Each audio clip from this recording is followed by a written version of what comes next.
Okay, guys, I'm going to pull up the integumentary system lecture and pick up where we left off in class today.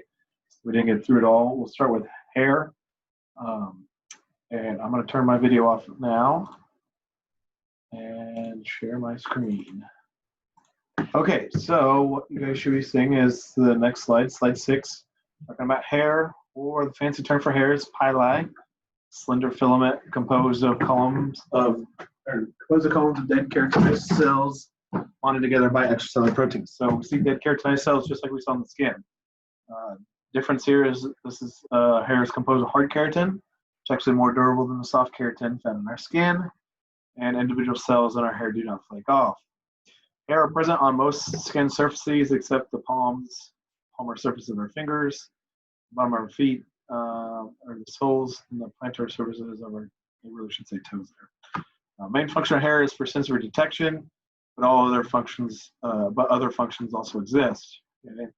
Reason we can feel and sense when someone touches our hair when we touch our own hair, because on the inside of our skin, wrapping around the root of our hair, is a sensory neuron. I'll talk more about that here after a bit. That enables us to have that sensory detection. Other functions include the head hair that we have on top of our head guards against physical trauma, heat loss and sunlight. Eyelash and eyebrows shield our eyes from foreign particles. Nose and ear hairs also protect from foreign particles.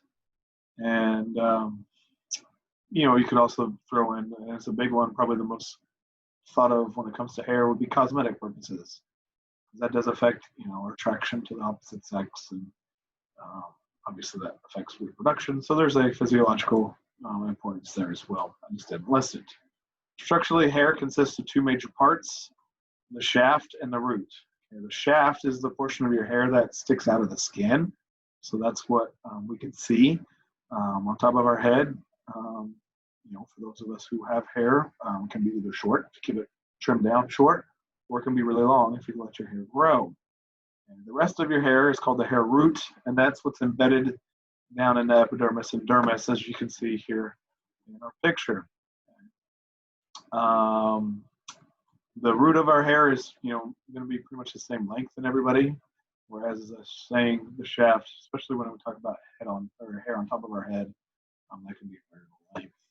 Both the shaft and the root of hair consist of 3 concentric layers of cells, meaning that concentric refers to kind of like rings on a tree. Tree trunk, if you cut it down, has those rings. You cut a hair like you're cutting down a tree, you would see 3 layers of cells, okay, which is what we're showing you here in this picture. In our transverse section, an inner layer here in yellow, then you get the kind of pinkish shaded, and then the purple shaded, which represent the medulla, which is that inner one, the core of loosely arranged cells in their spaces. For whatever reason, thin hairs don't actually have a medulla, so it's only found in thicker hairs. Cortex surrounds that, it's a layer of keratinized cuboidal cells, and then the cuticle is a surface layer of scaly cells overlapping each other like roof shingles, with their edges facing upward. That same cross-sectional shape affects the texture of our hair. If your hair is nice and round when you cut it like this, which would be very hard to do and see unless you got a microscope, but if your hair is perfectly round like that or close to it, your hair is going to be much straighter. You want really nice and straight. Whereas if it has more of an oval shape when you cut it in the transverse section, it's going to be wavy. And if it's a lot more flattened, it would be curly. So if you wonder where hair texture comes from, now you know. Hair color is like skin color, and that it's due to pigment granules in the cells of what we call hair cortex. This comes from melanocytes, just like our skin came from, and melanin. As a result, the type of melanin is dependent upon or controls what color we have for hair. Brown and black hair is going to be very rich with eumelanin. Red hair has very little amounts of eumelanin, but high concentrations of pheomelanin. Blonde hair has an intermediate amount of pheomelanin, but very little eumelanin. And gray and white hair is due to the absence of nearly all melanin contained there in that medulla. So lose color, and it starts to kind of thin out as we get older. Surrounding our hair internally inside our skin is what's called a hair follicle, an oblique tube in our skin surrounding the root of the hair, and it protects and holds the hair in place. Each hair follicle consists of an internal root sheath and an external root sheath, which are surrounding the hair root in our picture at the bottom. And collectively, those together form what's called an epithelial root sheath. Surrounding that, in the hair follicle itself, is a dense layer of dermis called the dermal root sheath, which would be what's labeled here in this picture as just connective tissue sheath, same thing. And, let's talk about the hair bulb, or bulb of our hair. It's an onion-shaped region at the very base, so the very innermost part of our hair and hair follicle. It's nice and fat, okay? And it houses some very important structures. If I kind of zoom in at the picture, there's a little indentation at the base of that hair bulb, which is called the hair papilla, or papilla of the hair.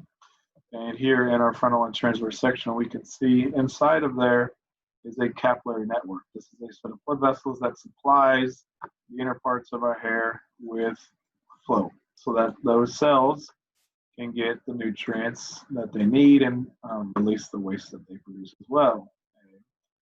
So the hair papilla contains many blood vessels, nourish the growing hair follicle. Surrounding that hair bulb is the hair root plexus I was talking about, the knot of sensory nerve endings that wrap around each hair bulb, allowing hair to be touch receptor. Okay, and in this picture here, we see a structure labeled called the hair matrix. Hair matrix is like the very deepest layer of our epidermis, and that's because it's where you find those melanocytes, which are these kind of brown blobs. But more so, importantly, is this is where cell division takes place, enabling one cell to divide and produce the cell that would end up being there, and then eventually push outward, just like in our skin. And by the time the hair is projecting out of our body, it's dead as far as the cells go, just like with our skin and the epidermis. When a stylist, or somebody tells you, hey, you need to get your hair trimmed up so your hair will start growing, really that person is talking a bunch of nonsense, because it's not going to affect cell division taking place on the inside of the hair. All right, associated with our hairs, we have what are called sebaceous glands. Sebaceous glands are a fancy way to describe our oil glands.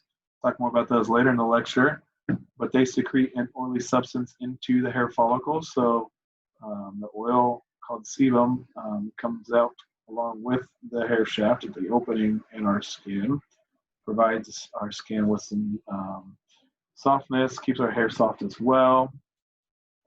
Other things include an erector pili muscle, which is also known as piloerector muscle, which is exactly telling you what it does. It erects our pili, which, once again, pili means hair. So it helps our hair stand up on end. It is a smooth muscle, and it contracts to pull our hair up when we're cold, when we're frightened, when we're mad. And this is what causes goosebumps to occur. In humans, it really doesn't have much of a physiological importance, but in animals that are covered more with hair, like bears and cats and dogs that have fur, where it's covering pretty much their entire body, you can see where their hair stands up on end, makes them look a little more intimidating. That's what the belief is anyway. And then the fact that it does this when we're cold is thought to kind of help with insulation purposes. For us, it doesn't really do much at all. Last thing I want to talk about with hair is the different types of hair. Lanugo hairs are very fine, non-pigmented downy hairs covering the body of a fetus. So this is all inside the womb and fetal development, inside mom. Terminal hairs are long, coarse, heavily pigmented hairs that replace those lanugo hairs, specifically in the eyebrows, scalp, and eyelashes prior to birth. Sometimes that doesn't always take place. Babies are born pretty well bald. Sometimes you can still see some of those lanugo hairs, but for the most part, a lot of those are gone before birth. Vellus hairs are short, fine, pale hairs that are barely visible to the naked eye that replace the lanugo hairs. Over the rest of the body, we commonly call these peach fuzz. When both male and female reach puberty, they start secreting certain hormones. Men, it's really testosterone. Women, it's estrogens. But those vellus hairs begin to be replaced by terminal hairs. But you can see there's a big difference when it comes to the amount of terminal hairs and vellus hairs in men and women. Men, by the time we reach adulthood, are pretty much all terminal hair, 95%. Only about 5% is that peach fuzz vellus hair. Whereas females, it's reversed. 35% is terminal, 65% is vellus. So probably not groundbreaking, shocking stuff to hear that men are more hairy than females. As far as the exam goes, this is the only real picture that I want you to focus on. So make sure you know it. We didn't really talk about a couple things. Apocrine sweat glands, we'll talk about later in the lecture, are also associated with hair, but I didn't want to talk about them quite yet. And then blood vessels, you don't need to worry about.